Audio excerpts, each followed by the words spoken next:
Ayan guys, good afternoon guys. Welcome back to my vlog tayo ngayon guys. Ba, tinang spren. Ayan, papasyalan natin yung mga alaga ni Mama Ronnie guys. Ayan. Ayan, dami ng mga ibon guys oh. Oh.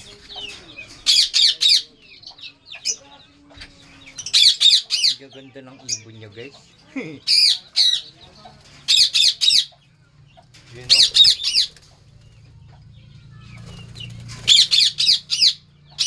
Ang ganda nito guys oh. Ayan oh. Oh.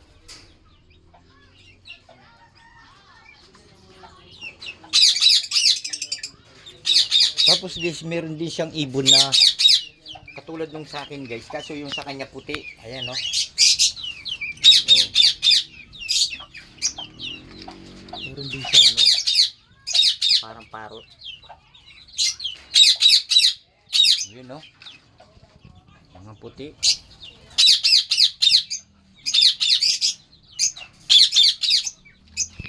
Yan, meron na rin siyang pasigil. Tapos guys, si Mama Ronnie guys, walang ariya sa kanya guys. Ayan, meron siyang alagang bayawa. Ayan no, ganda. Naku nga. Ayun taler niya guys. Ayan, taler niya. Ayun guys, yung kanyang alagang bayawa. Ayan o. Parang ako din guys, mailig din ako mag-alaga ng mga ibon. Ayan o. Daming mga ibon.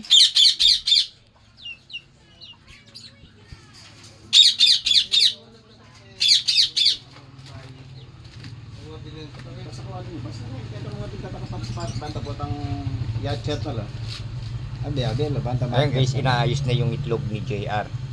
Ante yung incubator mo ba pa? Sige ko lang. Ina mo. Ayan guys, titingnan natin yung incubator ni. Bakit?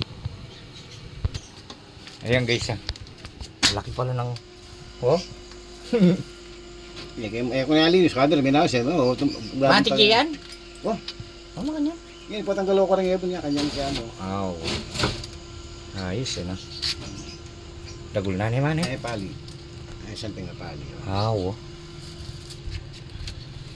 Tetangal do pa contact na ka na kung Yan itang breeder ng ESG.